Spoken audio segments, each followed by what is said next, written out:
Hey there, so I am back again for another video. And you might be wondering why I'm doing this video today. Usually I'm doing one a week, and all of a sudden I'm doing two. Well, when you feel inspired, right? And besides, I like surprising you guys occasionally. And this video is really prompted by a couple different conversations that I've had today with different people.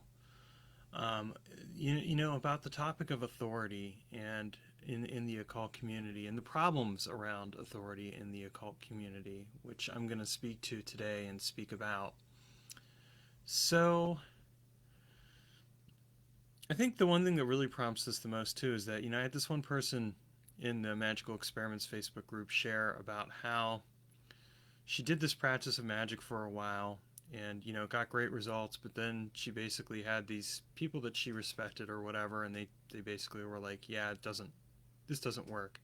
And so suddenly the results didn't work as well because she had her inner critic saying, it doesn't work, but before it did work. And it got me thinking, like, who is the authority in this case for this person? But then it's also prompted by the fact that, as I said, I've had these other conversations where it's like, who basically constitutes authority when it comes to your own spiritual life? Now, I know my answer, and I hope it's the same answer that you have, and it's that you yourself are the ultimate spiritual authority in your life. But I see this interesting paradox in the occult community where people tend to give away their authority. And they'll give it away to big name pagans or magicians or authors or whatever else, because those people must be in the know, and so therefore we should give away our authority to them. And I've tried very hard to discourage this when it comes to people who are learning from me. This is why I always say, challenge what I share with you. Find out for yourself. Do the work for yourself. Or why I will say, take what I say with a grain of salt. Or while I'll say, challenge what you know to discover what you can learn. Because yes, I've written a number of books on magic, and yes, I've done a lot of magical practice over the years. I've basically been doing daily magical practice since I was 16 years old. So I certainly know things, and I can certainly speak to those things. But here's the thing that I would argue as to why I ultimately can be a guide, but I should not be an authority in your life. I can be a guide in the sense that my books and videos like this and the classes that I share and all that are suggestions and ideas and things for you to explore. I can even say, hey, do this specific exercise and try these specific things and see what happens. And I feel like in that capacity, I am serving as a guide for you. I'm sharing with you what you could do. I don't want to be an authority in your life, because at the end of the day, that takes away, in my mind, from one of the best things that can be experienced about magic. And it's that magic is really about a path of self-liberation. It's a path of discovery for yourself. And when we adhere to what other people say, when we adhere to authorities, whether alive or dead, there we go down the path of religion. And I think we all know the problems with religion because we see it in our world. We see it in the form of not just the Crusades, or people saying this way is the right way and everyone else's way is wrong. We also see it in people making rash choices because of the fact that it's more important to bow to that authority instead of discovering your own authority. So, in my own way, when I see this kind of trend happening in the occult community, whether it's where people slavishly adhere to what Aleister Crowley did, and that's a great example, or where I see communities arise around a particular person, and those communities seem to paying on that person's every word, and when that person says this is the right way to do things and all the other ways are wrong, or some of these other ways are wrong, it really raises red flags for me. Because to my mind, that's an abuse of the trust that people have. And I see this really carry over when I see people get to the point where they're questioning what they're doing because someone else has said that this is not the right way. I don't think there's anything wrong with questioning what you're doing because you're doing it and you're like, I want to challenge what I know. Maybe I am getting great results, but I want to challenge it and see if I can do even better. More power to you. In fact, I recommend doing that. I do that all the time. It's one of the reasons why a few years ago I went back to basics with my magical practice. For a while, things were going great, and then I wasn't getting such great results, and I needed to really dial it back a bit and figure out what wasn't working and change some things up. So, yes, challenge yourself, challenge what you know, challenge what you do, but don't do it because somebody else says to do it. I mean, take what that other person says, and keep it as a perspective. But it ideally should not be something where that person is dictating your spiritual path for you. If they are, that's where you want to question that carefully and really ask yourself, why am I giving my authority away to someone else? Why am I choosing to give someone else that kind of hold over my life? And here's the interesting thing I find about people who get into places of authority. They have trouble owning their own shit. To put it another way, they have trouble admitting when they failed. I have no problem admitting that. Any of you who have read my books or read my articles or watched my videos, I'll tell you, I have failed a lot. I have failed a lot at life. I have failed a lot in magic, and I'm okay with that because I've learned from those failures. But I think a person ought to be comfortable with admitting failure and ought to be comfortable with saying, yeah, here's where I messed up. I have messed up sometimes. And there was one point in time where I actually was going down that authority guru path. Again, a few years ago, I had been learning these marketing techniques, and they were somewhat manipulative techniques, but I was like, oh, this is cool. And I was trying to model myself after the same people I was learning from. And it ended up turning off a lot of people in the community. And I fortunately had a few people who called me out on it. And I'm so thankful to those people to this day because they said, look, dude, we love you and we want to keep working with you, but the way you're acting now, we are so turned off by you, and this is not cool. And it was a warm welcome slap to the face of reality, because it was kind of like, wow, yeah, I am going down the wrong path here. This is not how I want to be showing up. And fortunately, things in my life kind of became this great big disaster. And I say fortunately because it was a good thing. It forced me to slow down. It forced me to reconsider some things and to start over. And it got me back on track. And since then, I've always used that as a reminder. Like, I like the phrase "Thou art but mortal."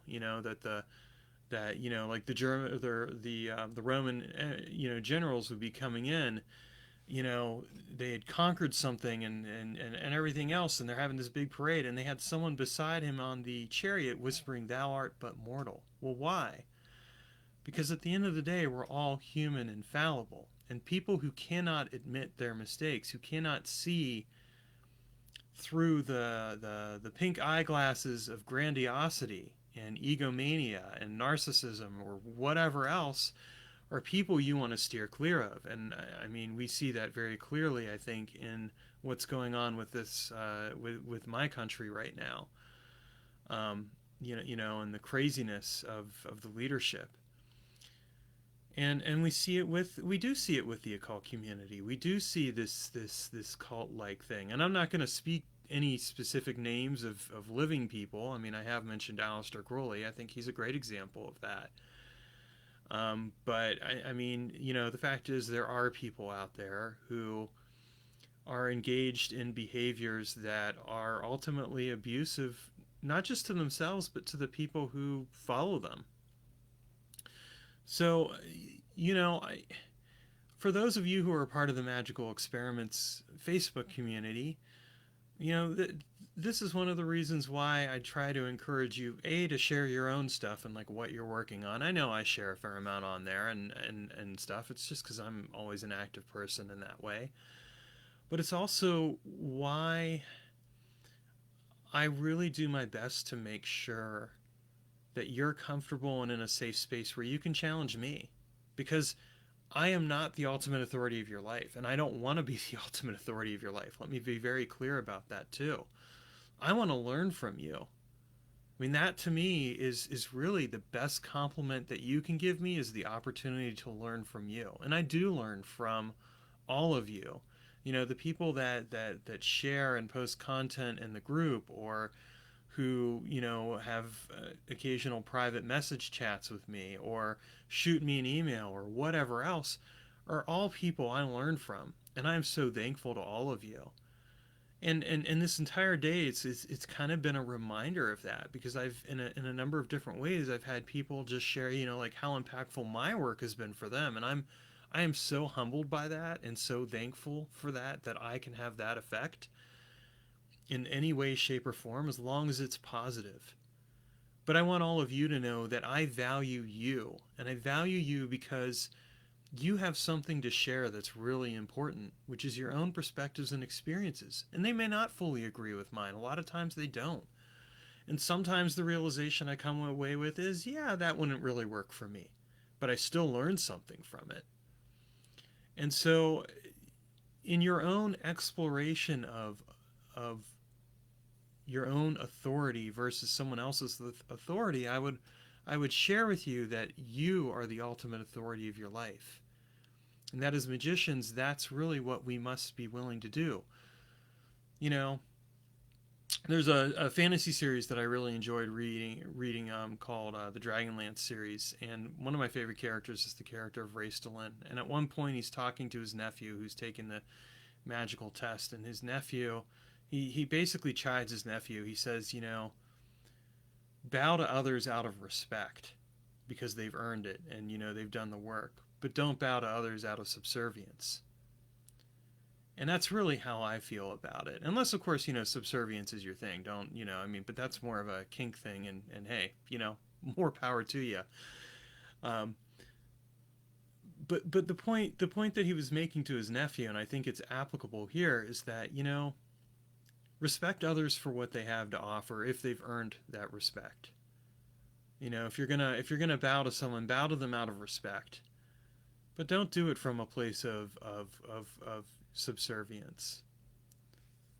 I may have tons of experiences and perspectives on magic and ideas and things like that, and I'll probably write a ton more books. I can guarantee it, because that's just the way things are going here.